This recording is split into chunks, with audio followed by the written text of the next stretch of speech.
Ahead and get started. I'm Leanne West, and I am Chief Engineer of Pediatric Technology for Georgia Tech and also the Pediatric Innovation Network at Georgia Tech. And today, for our invited speaker series, we have Kristen Mittal from Mittal Consulting, and she is going to be talking about decoding FDA regulations, pitfalls and pearls for Medtech entrepreneurs. So I'm really excited to listen to you today, Kristen. I think this is going to be really interesting. If anyone has questions, they can put them in the chat. We're going to save 10 minutes at the end to answer questions. And Kristen, I'm going to let you take it away. All right, that sounds great. Thanks so much for having us, Leanne. Very happy to be here and present today. So I'm going to go ahead and share my screen and we can get started. All right, can you see it? Great. Okay, so today we're going to chat a little bit about decoding FDA regulations, pearls and pitfalls for medtech entrepreneurs. So, like Leanne said, I'm Kristen Mittal, co-founder and CEO of Mittal Consulting, and I run it along with my co-founder and CMO, Myrtle Mittal. And we do regulatory affairs consulting for startup and small medical device manufacturers looking to get novel medical devices to the market for the first time in the US. That said, we work with a lot of different pediatric technologies because there's not as much innovation in the pediatric space on the medical device space, so they go hand in hand. So today we're going to go through quite a bit of different topics. To get you guys oriented, first we're going to start with an overview of FDA medical device regulation, just to get you thinking again in the mindset of FDA. Then we'll go through some key FDA regulatory strategy considerations, 3 of the ones that we see most often that you should be aware of. A really important one for you guys to pay attention to will be the 4th one, is special FDA pilot programs for novel devices. We have quite a few pediatric devices that fall into this novel area since there's just not been as much development in this space historically, as I've said before. So it makes a lot of these devices eligible for these pilot programs.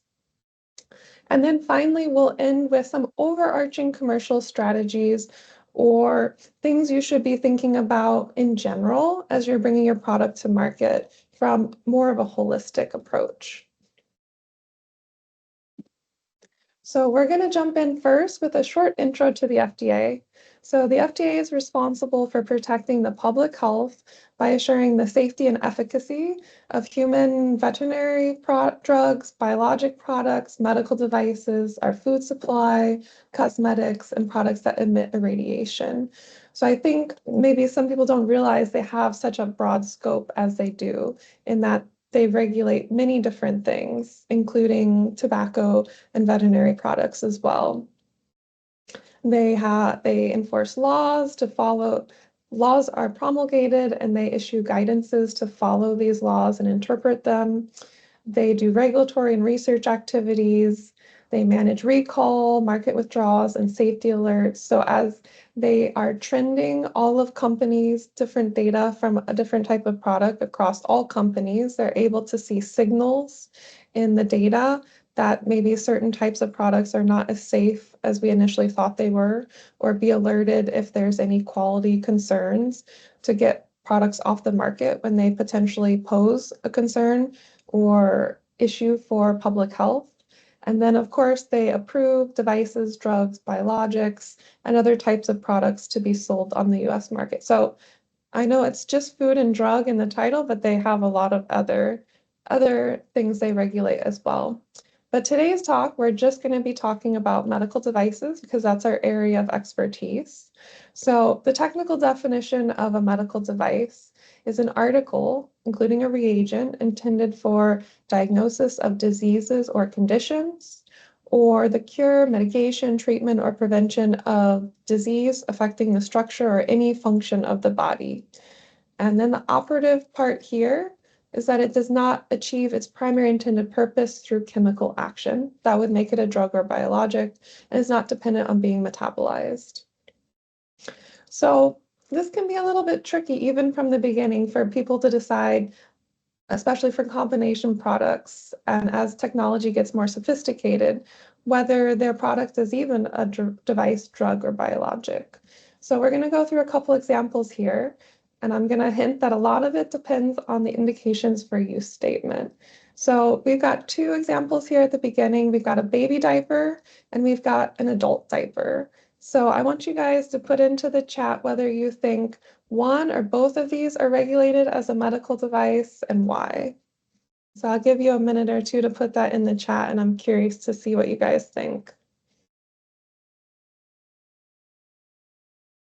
And don't be shy, we've got a couple different activities like this throughout.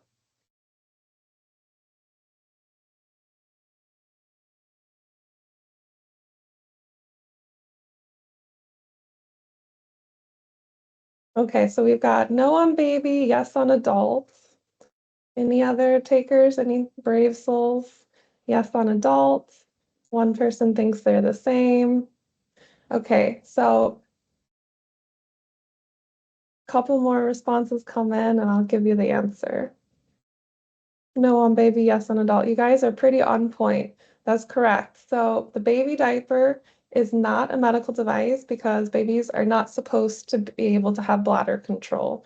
However, adults in general are supposed to be able to have bladder control. So an adult diaper, the indications for use would be to prevent urinary incontinence, and that's why it's there. So they actually are regulated as a medical device. So that goes back to the indications for use statement and thinking about who is your intended patient population. This is an example of how it makes a difference. So we've got, of course, some other very more classical medical devices. You've got your COVID test and a stent at the bottom.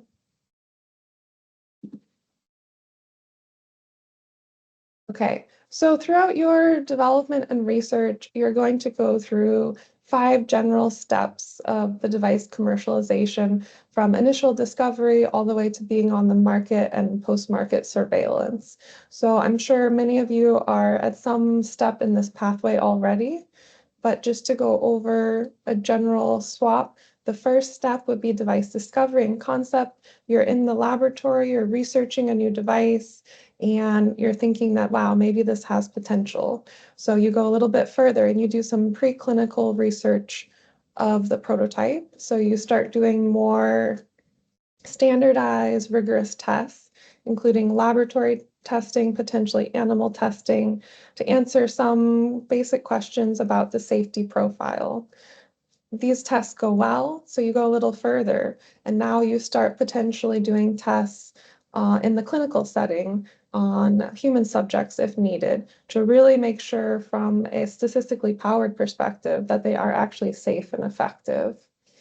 And you do some other functional testing, verification, validation as well. That takes quite a while, but once you've got all of that completed, then you're going to put this together and start working with the FDA to make sure they're also on board, that the testing you've done really does show that the device is safe and effective. And you'll submit this data to the FDA and work with them for quite some time. This is where you're going to work most closely with regulatory personnel to get it through the FDA. But wait, once you're through the FDA, your work is still not done. You still have post-market safety monitoring and all the requirements that go along with running a medical device company, which includes registration and listing, complaint reporting, having a quality management system in place, having good practices in place. So it's quite, this looks simple here, but it's quite a long and grueling pathway, but a very rewarding one if you're able to make it through.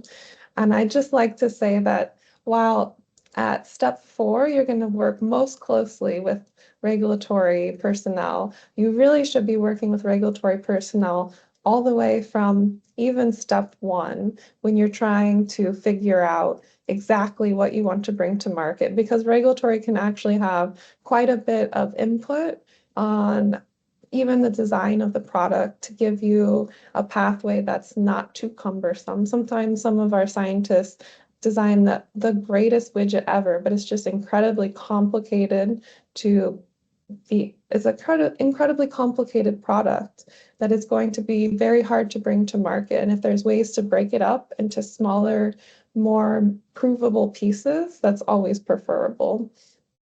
So this is an overview of it. Now let's look into an overview of medical device classification in general in the US.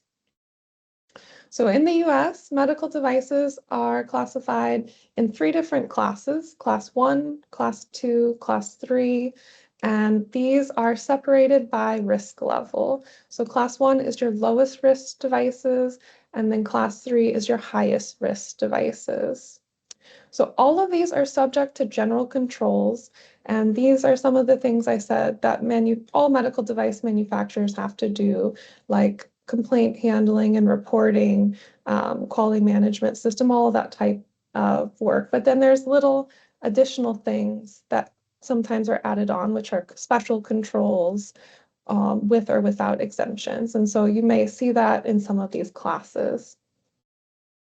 Class 1 is your lowest risk devices, and generally a 510(k) is not required, and that's the pre-market review by the FDA, although sometimes it is. So Class 1 is the broadest amount, though. They represent over half of the market. So likely you are going through your everyday routine and you've encountered some Class 1 medical devices in your routine and you haven't even realized it because they're prevalent, they're everywhere. So examples of these are bandages, latex gloves, surgical masks, stethoscopes. And then I have on the right here the percent of FDA CDRH reviews.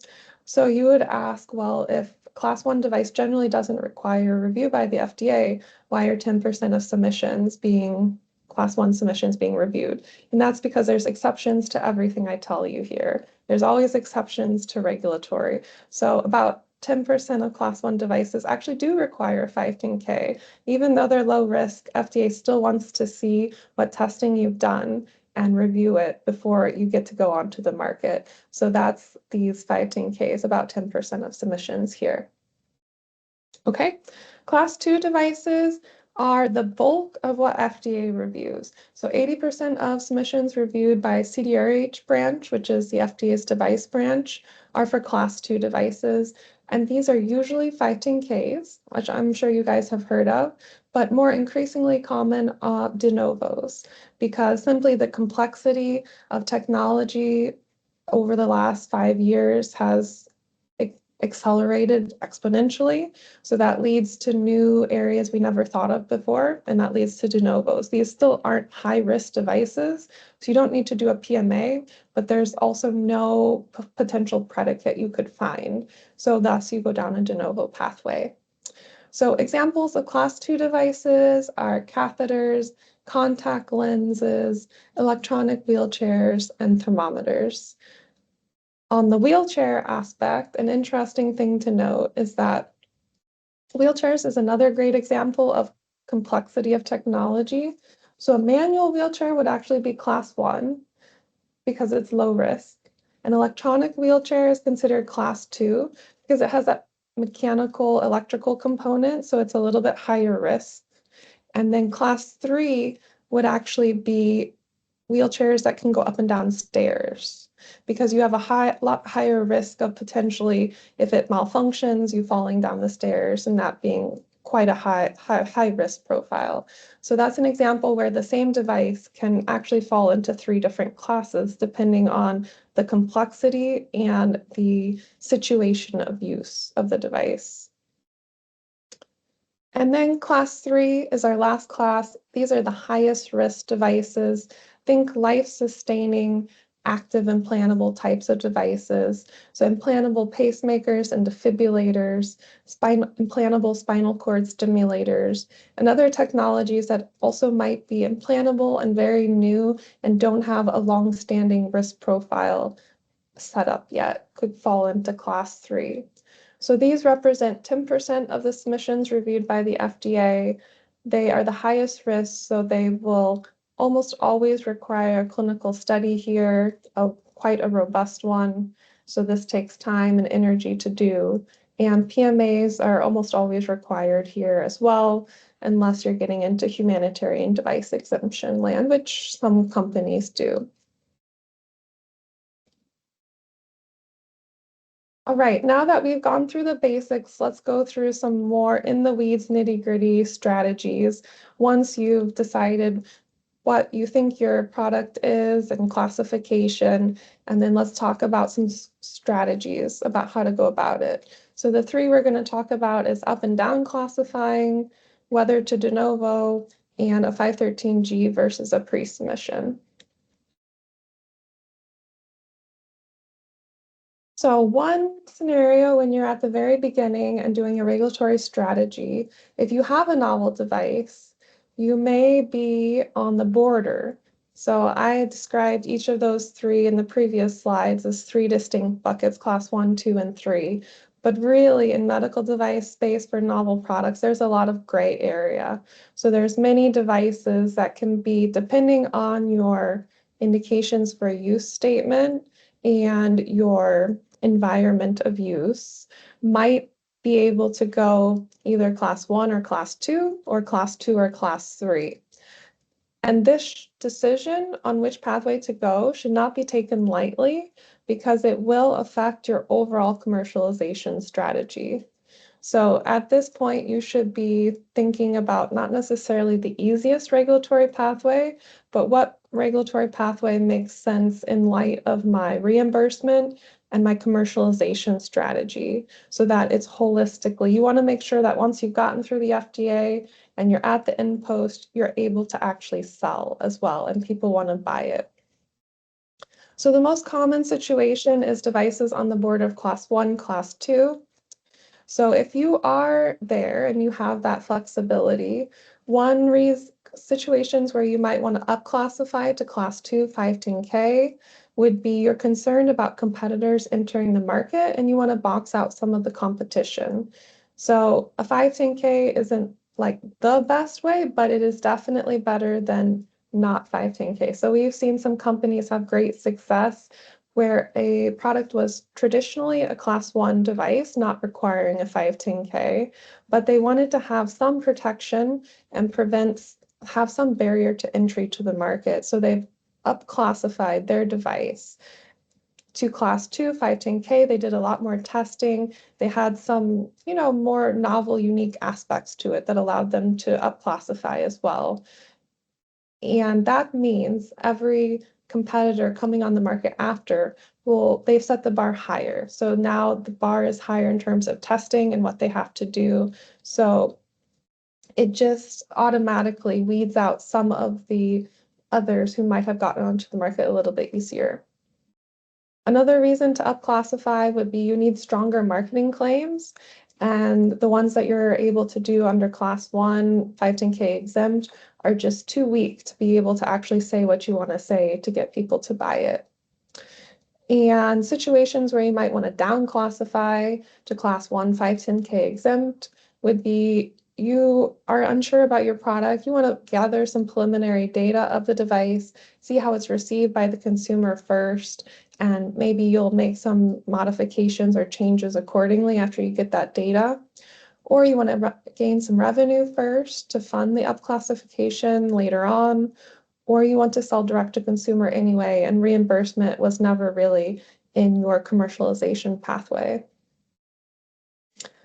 So that's one situation. Another situation is if you have a little bit more complex device and it happens to be on the border of class 2, class 3. This is less common, but also happens as well. So situations where you might want to up classify to class 3 PMA. This used to be a lot more common. It's less common now, although I'm expecting, in the coming years, it will become more common again as the market has become oversaturated.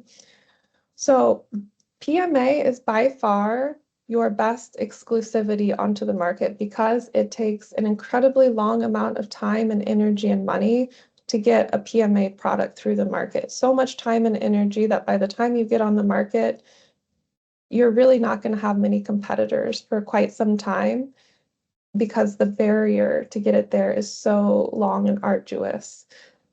So generally, PMAs on the market are much more successful than 510Ks because of this, because reimbursers know that you've gone through rigorous testing already, and usually, not always, but usually they're on board with the testing that you've done, or they can help you design a couple additional studies if needed.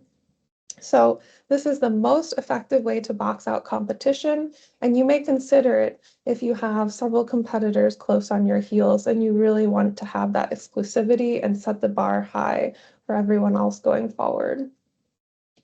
Situations where you might want to down classify to class 2 510K de novo.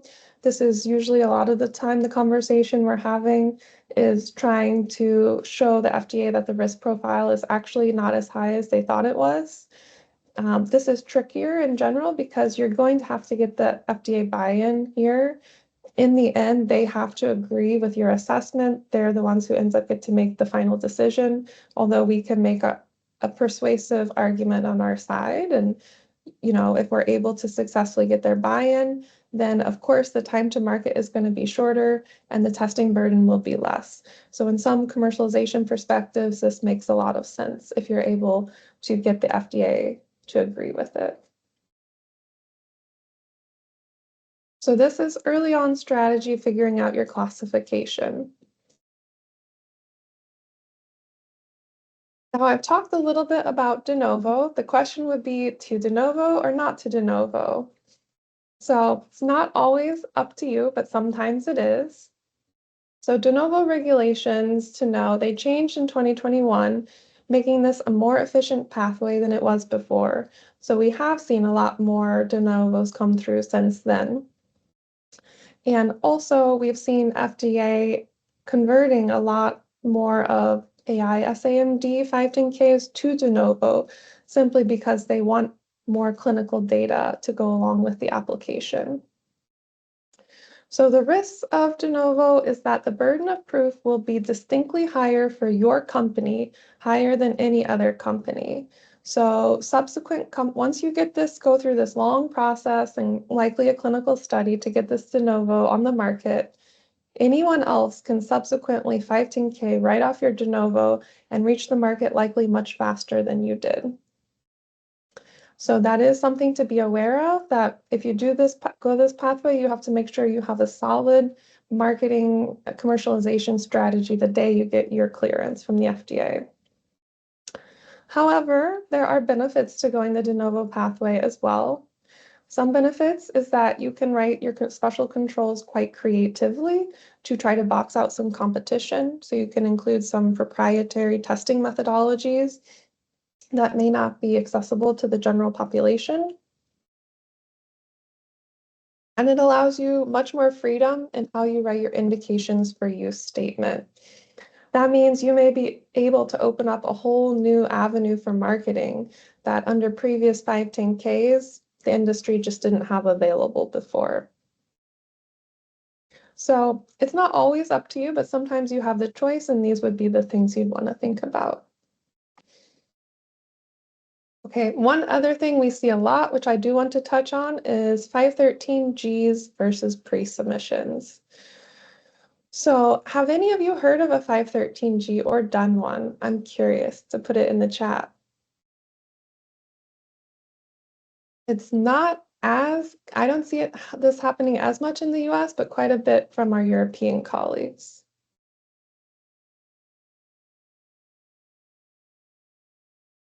Okay, so not as familiar. So good, I'm getting ahead of this, getting you introduced to it before you hear about it. So during your medical device development, you will at some point inevitably hear about a 513G. So this is a request for information. I like to call it a request for designation. You basically write up a device description and you say, hey, FDA, I have no idea how to categorize my product. Please categorize it for me.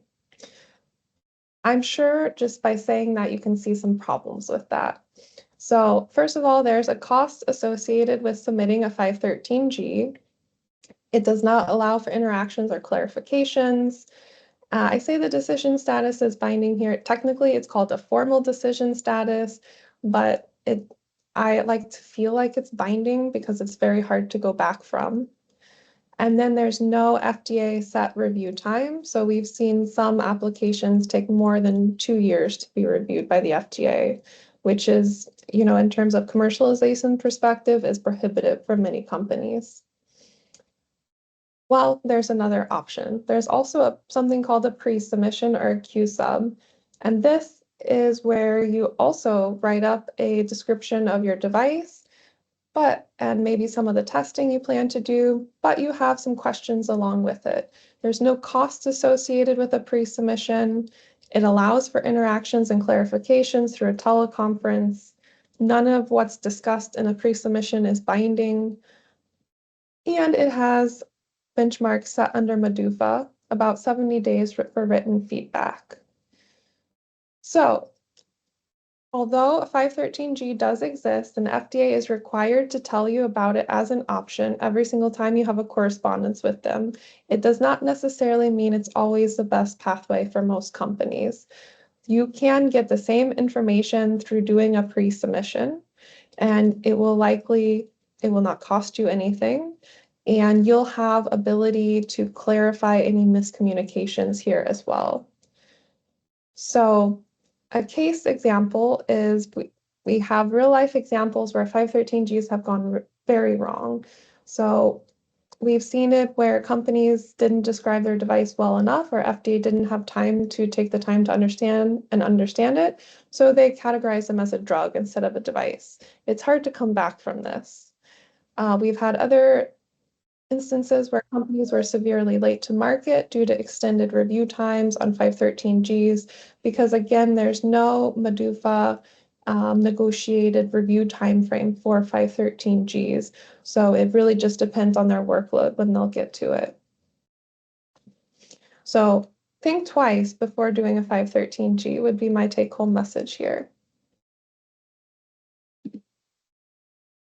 All right, now let's get into some fun ones. Here are some special FDA pilot programs we're doing quite a bit of over this past year and will be in 2025, especially for the pediatric device companies on this call. Pay special attention. So the three of these are Breakthrough Device Designation, Total Product Lifecycle Advisory Program, TAP, and the Safer Technologies Program, also known as STEP. So Breakthrough Device Designation, what came about as a program from the FDA, it's evolved over the years through different names, to help companies who are very early on with a very innovative product try to get the support they need from the FDA to successfully develop it and bring it to market. Because with a Me Too product, it can be more or less straightforward what a company needs to do to test and bring it to market. But for a novel product, this can require a lot of input and collaboration with the FDA. So that's why this pathway came through, is to try to accelerate that communication and not have the sponsor companies have to wait 2 or 3 months every time they have a question to the FDA. So it accelerates communication, specifically on devices that offer more effective treatment of life-threatening or irreversibly debilitating diseases or conditions. So the operative word here is more effective. The burden of proof has significantly gone up over the years. So we've had clients who have basically accidentally gotten breakthrough designation in 2019. They didn't even apply and they somehow got it. That's no longer the case. That's not happening now. It's much more difficult to get it, because basically what happened is a lot of companies were applying for breakthrough on a theoretical argument and not an actual clinical argument. So FDA granted a bunch of breakthrough designations. However, once these companies then went and did some of their clinical studies, the clinical study data didn't pan out from their theological argument. So it didn't actually become a more effective treatment.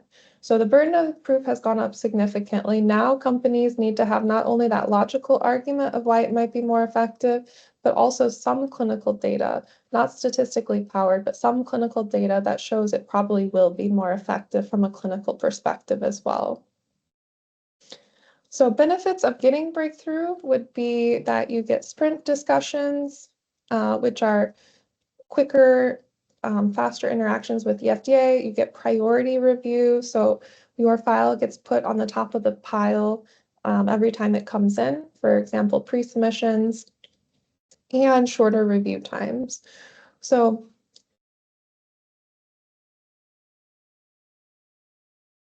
we analyzed the data for 510K breakthrough versus non-breakthrough. Despite the novel technology of breakthrough, we saw the same average review times for these 510Ks that got breakthrough, and we would expect for the novel technology that it should be longer. So this is actually a benefit. For de novo, we saw the most benefit. Breakthrough de novos had 6 months shorter review time on average, and PMAs had 3 months shorter review time on average. And this timing does make a difference from a commercialization perspective. For a breakthrough device designation, there's no FDA fee required, and there's no harm to apply. If you don't get it, they won't penalize you. And it does have marketing benefits because the companies that are able to obtain breakthrough now, since the bar has gotten so much higher, it should engender quite a bit of investor confidence that the company knows what they're doing if they were able to secure this breakthrough device designation. And of course, you can do pre-marketing. You can do pre-marketing correspondence once you get this designation, kind of stating that FDA has deemed that this is a very novel device, it's very exciting, and we're working with the FDA on it. So we've seen companies do really great marketing pushes as well.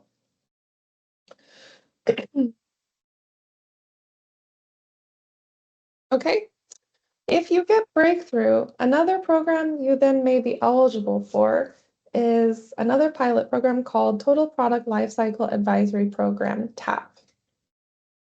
So this program came about because of everyone's agreement that there was a disconnect between the FDA review and then the subsequent private payer reimbursement assessments. So many times companies were getting through the FDA, taking many, many years to do it. But by the time they got through, they still couldn't sell once they got on the market because the reimbursers would say, well, we're not on board with these clinical studies that you did. We need you to do an entirely new one. Or we get that it's safe and effective, but we really don't see the value here. So this program is trying to preempt that so that instead of waiting till you've gotten your review and approval, you can start talking with these reimbursers, specialty societies, and patient organizations during your review earlier on so that you can get these questions ironed out and have answers and incorporate it into your clinical study designs much before you get your approval so that by the time you do get to the market, theoretically, you should be ready to go. This is also a free program to participate in, but the eligibility is first, you must have been granted breakthrough designation, and then there's a couple other eligibility requirements here, but mainly is recently granted breakthrough. And there's certain eligible categories, but they're expanding it every couple months, and it's quite encompassing already by now. And there's no FDA fee required to participate in this program.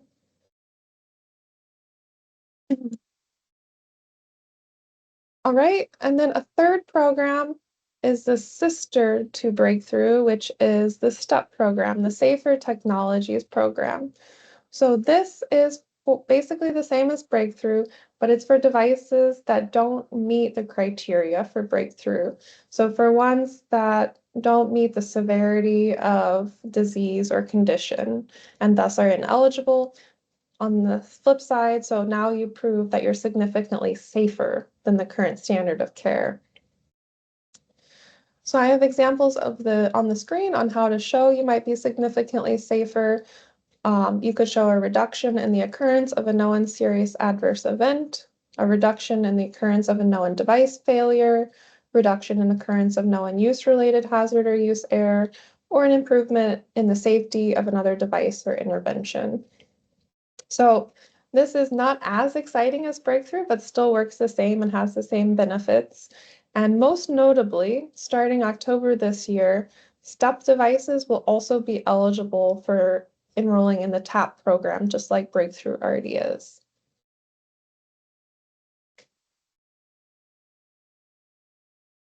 Okay, and then the last part of this talk is going to be more of the bigger picture, overarching commercialization strategies questions we see come up a lot. So one is going to be on digital health, AI, and cybersecurity. Then we're going to talk a bit about how you pursue different markets, what that looks like. And then finally, an overall holistic approach on how you should be thinking about all this.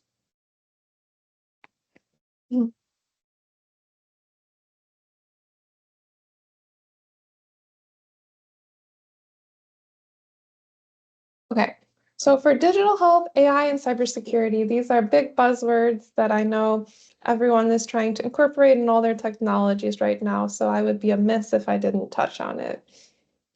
So digital health is sometimes regulated by FDA, depending if it falls in the device realm versus for general wellness. So FDA has a great I guess, flow chart on their website to walk you through how to start thinking about, am I a general wellness device or am I a medical device?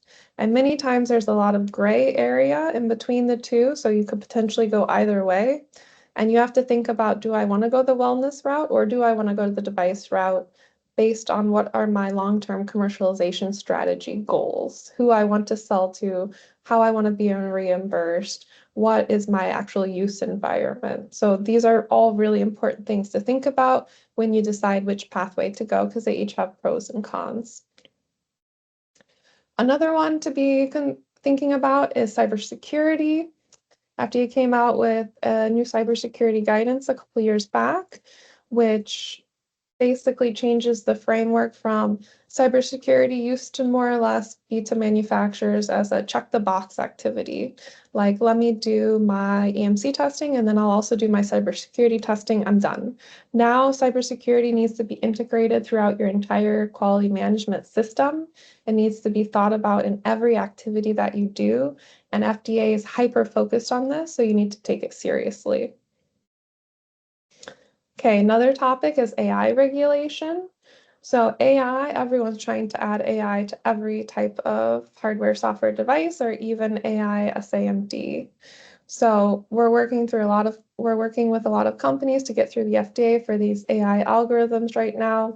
Things you need to be thinking about is it locked algorithm or not locked? Do you want to incorporate something like a PCCP, a predetermined change control plan? If you're thinking about this, talk with a regulatory person. It's a little complicated, but it's something that should be on your radar. And you want to think about, how am I training my algorithm? How am I accounting for bias? How am I retraining it? Is my data set large enough? And how will I think about changes and software updates as they come along? And then finally, another hot one is software as a medical device, also known as SAMD. So this is software that has medical purposes, but it's not part of a hardware medical device. And these are becoming more and more popular AI SAMDs as well. So it's regulated just like a device, except you don't have that hardware component.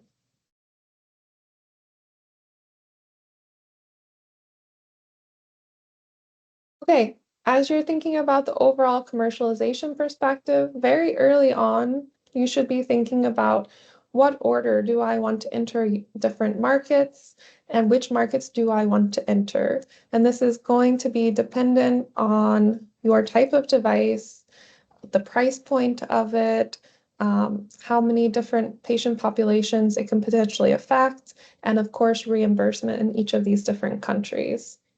The usual pathway is US first, then the European market. It's EU MDR for medical devices, IVDR for in vitro diagnostics. Canada will usually come in about somewhere around here, either slot 2 or 3, and then rest of world, just because the reimbursement rates are lower in many other parts of the world, but it depends. If you have a humanitarian device, rest of world might be first. So you should just be thinking about the order, because each of these regions have different requirements. Although they're mostly similar, they do have different requirements. So if you're doing one test, you want to make sure it satisfies multiple regions and you don't have to go and redo a lot of this testing later again. A general rule of thumb is the US market is usually one of the highest bars. So if you do testing in accordance with the US market, it will usually be acceptable for most other regions. Of course, each region has different unique requirements as well.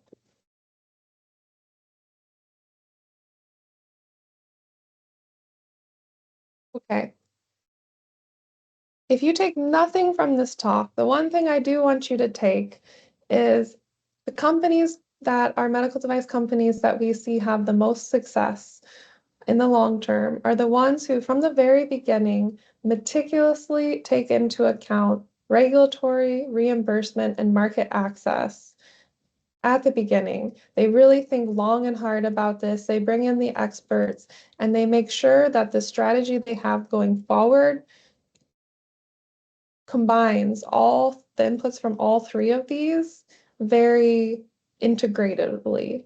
So making sure that you're choosing the regulatory pathway that is best for your commercialization efforts, not just for, it's the quickest and the easiest, and that's what we're pursuing.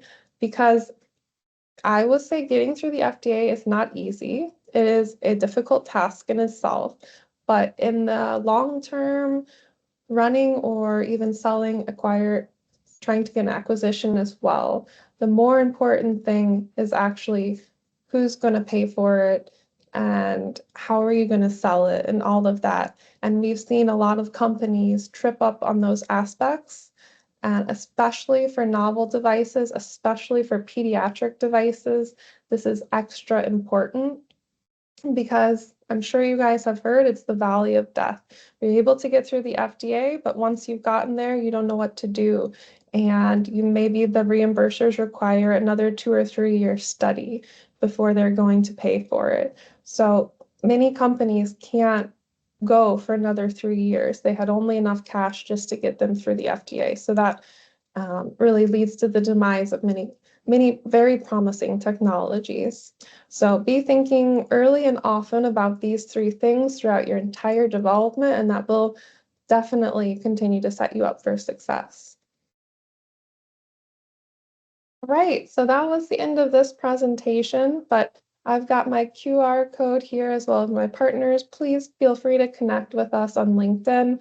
We're happy to engage with you. We love to have conversations with medical device startups and just make sure they're on the right path going forward, even if it's not quite the right time to file an actual submission to the FDA yet. So thanks, Leanne, for having us. And please put in the chat some questions. I'm happy to answer any questions you guys have. Yeah, that was great. Thank you so much. I definitely learned things today, which is always good. I think that was a great description of so many pieces of the puzzle that probably a lot of people who are working in a lab and building a device don't really understand the ins and outs of the FDA and the different programs that you mentioned and the different pathways and the good and the bad of picking the ways that you go. So that was really great. Please put questions in the chat. We have another 10 or 15 minutes for anyone who does have questions. I thought I might ask, oh, here we go. Let's see. In your experience, how are reimbursement strategies working for SAMD? Are they bringing up costs significantly, leading to lower access? Okay, from reimbursement, we don't do that specifically. We focus on the regulatory, but we do loop in a bunch of reimbursement experts to make sure we're following the right pathways. I think for software as medical device, this can be really tricky. You really have to have the clinical data there to show that they're not wasting their money because there's so many SAMD options. They're the barrier to actually developing one is quite low. So that means there's quite a bit on the market. So being able to differentiate yourself from everyone else and really show from a long-term perspective, it actually does make a difference. It actually does decrease the reimburser's costs by following these patients and interacting with them over the long term. that is what you're going to be needing more so than ever for the reimbursers, is to be able to show unequivocally from a statistically powered perspective that it is making a difference, not just the theoretical or logical thought that it should. Great, thank you. Again, feel free to put more questions in. Oh, a big one. Here we go. So Kareem says, thank you for your presentation. 3 questions from his end. So the first one is, given that we cannot make sales before FDA clearance, are there any acceptable fundraising methods other than just institutional funds or grants? Is it possible for medical device makers to crowdfund? Yes, so you're allowed to fund your device however you like. Usually so testing is going to take you quite a bit of money to do, time and energy and money. So usually that's when companies will start raising. Usually we see angel investors will invest early and then venture capitalists will invest a little bit later. And this can be in conjunction with all the different grants you get from SBIR, NIH, STTR, all of those different grant portals as well. Um, you could theoretically crowdfund, but I haven't seen a successful use case yet. All right. Question number 2. How does the 510K exemption process differ from the usual 510K? We have found a predicate device that is exempt and looks like it has SE based on another consultant's opinion, and our device category is exempt. And I'm going to say this probably incorrectly, enuresis alarms. Okay, the 510K exemption process. Okay, so FDA categorizes all medical devices based off of product codes. It's a 3-letter, 3-digit code. So ABC, POQ, whatever. And this is based off of the Code of Federal Regulations, and you can have different product codes for each federal code of regulation or device classification type. So deciding first, you want to decide under what code of federal regulation do you fall under, and then is there one or multiple product codes available under that regulation? And then the product code will determine what regulatory effort you have to do. So that will say either it's class 1 or class 2, and that will say it's either 510K exempt or not.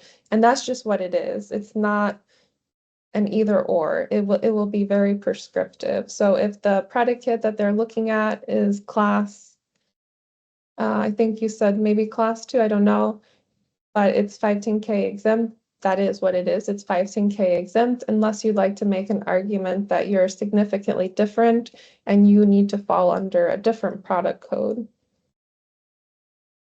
Great, thank you. And then his third question was, what type of software updates are permissible for IoT medical devices to avoid having constant FDA resubmissions? Is there guidance document for this? Yeah, so you should have a software development plan and have a rubric for how you're analyzing each of these changes, whether they need to be reported to the FDA.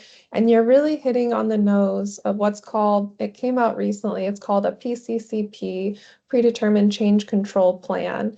The idea is that certain type of updates, especially applicable to software, that you make, that you have a standard framework of how to evaluate every single time. You can have this PCCP plan agreed to with the FDA so that you can make these changes as they consistently come through and not have to show it to the FDA every single time. So on the surface, this sounds great. But in practicality, I will tell you, if you want to go down the PCCP pathway, you have to make sure you're really ready for it because it's actually a much more difficult endeavor to do than you would think from the surface. So also think very wisely whether you want to go down this pathway as well, because it will take quite a bit of back and forth, usually 3 or 4 meetings or submissions with the FDA before you finally can both agree on a PCC plan that works for both of you. Great, thank you. All right, we have another question from Janet.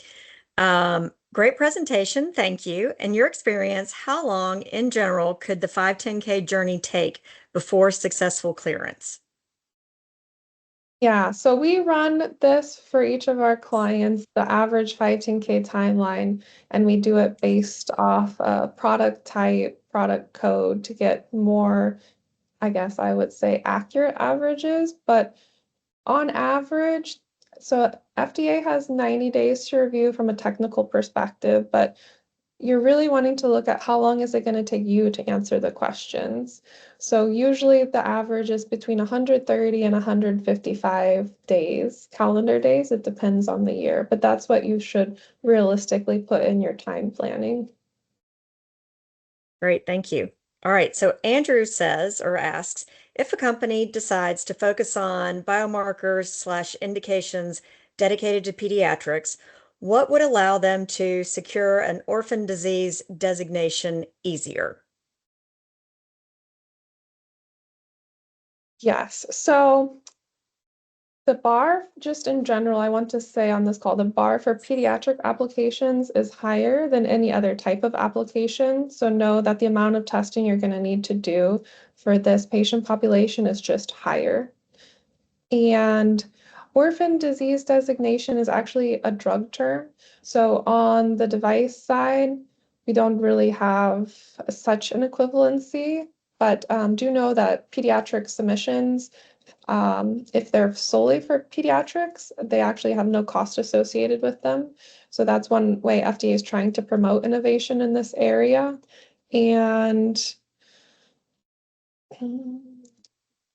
yeah, you should talk with, if you're talking about biomarkers or biologics, you should really talk with a biologics person to try to answer that question since we specialize in medical devices. But let me see the second part of the question. As a follow-on, based on clinical data results, is the review bar less arduous? In general, if you're going in the pediatric population, the review bar is just going to be higher. And sometimes you're going to have to argue back with them that actually what the FDA is proposing is so unethical to be done on, infants or neonates that you have to have a lower or a smaller sample size. So going back and forth just from a actual clinical perspective that it's not feasible, trying to have that conversation with them if they're proposing outrageously large sample sizes. And but yes, for TAP program, so your final part of the question is regard to engaging with participating in the TAP program. Yes, usually getting into breakthrough, TAP, or STEP is easier for pediatric devices simply because you're comparing yourself against the current standard of care. And in the pediatric space, there's just less current standard of care because there's less development, there's less evolution. So the bar to argue against is much lower. So it makes it easier to qualify for these programs in general. Great. Thank you. Okay, and then Janet asks, uh, and if I wanted to upgrade classification, are we allowed to upgrade the same product that's already been approved at a lower level classification, or does an upgrade actually mean an upgrade in novelty as well? Trying to understand if one could jeopardize an already marketed product cleared at a lower grade. Yes, that's a good question. So you do have to provide the FDA a reason of why they need to upclassify you. So that means you would need to usually work with them to create a new product code, this three letter code that tells what the regulatory pathway is and what type of device it is. So you will have to have some novel aspect of it, but usually if you get creative, this is not so hard to figure out and to incorporate. It will not make people who have already been on the market before you have to upclassify, only if they want to come with a new iteration or new device. So it does not retroactively work, it only works going forward. Okay, great. And there's no other question in the chat, but I'm going to ask one. So, kind of given the current regulatory landscape, can you just give us some words of wisdom on, if you're trying to get a device through right now, or especially if it's pediatric, is there is there any insight you want to give to the audience? Yes. So over the last couple weeks, there has been great change at the FDA, especially CDRH, the device review branch, has been hit the most of all of the branches there in terms of layoffs and reorganization. So there was significant layoffs of probationary workers at the FDA. So those are anyone who have been employed at the FDA for less than 2 years or have received a promotion in the last 2 years. So pretty much all of them were laid off about 2 weeks ago. And some of them have been starting to be quietly rehired over the last couple days. And that's due to a lot of industry leadership groups like AdvaMed's pushback to try to get these rehires, especially since the vast majority of these workers were not actually paid for by governmental spending, but they were actually paid for by MDUFA fees. And these are the fees that industry pays to get their applications reviewed within a certain amount of time. So it actually wasn't decreasing governmental spending really at all. So it's unclear how many of these workers will come back because there's also a requirement to work in person. So the telework availability is no longer an option. So some families are not going to move to Washington, Maryland to be in the White Oak office to be able to work there. So we'll see. The best thing you guys can do from a medical device perspective is make sure that the applications that do go to the FDA are very, very well thought out and very well buttoned up, and your message is so clear. So we always harp on having clear submissions from the beginning. That takes a lot of time to put together, but that's important, and that will be ever more important now because likely these reviewers were already overworked, but they're going to be even more overburdened now. So they're not going to take the time to understand something that's not well written. They're just going to ask you a bunch of questions, which may not be relevant to your submission, which may take a lot of time to clear up. So making sure you have extra emphasis on working with regulatory personnel so you have a very clear device description, you have very clear story that you're telling through each of your submissions to make it easier for them to understand what's going on. That's the best thing you guys can do. Thank you. That is great advice and super helpful. And we do have one more comment or question. Can they get the slides? Are you willing to share the slides? That's fine. And I'll share with you, Leanne, and you can just send it out. okay. And we will have the recording up on our website, so you'll be able to review it like that as well. And I think that's it. We're at the end of time. I really, really appreciate everybody's time today, and especially you, Kristen. That was really, really informative and really helpful, I think, to a lot of people who are new to medical device development, certainly. So thank you so much, and look forward to seeing everybody next time. Thanks so much for having us. Really enjoyed chatting and nice to hear all the good questions you guys had. Wonderful. Thank you. Bye, everybody. Bye.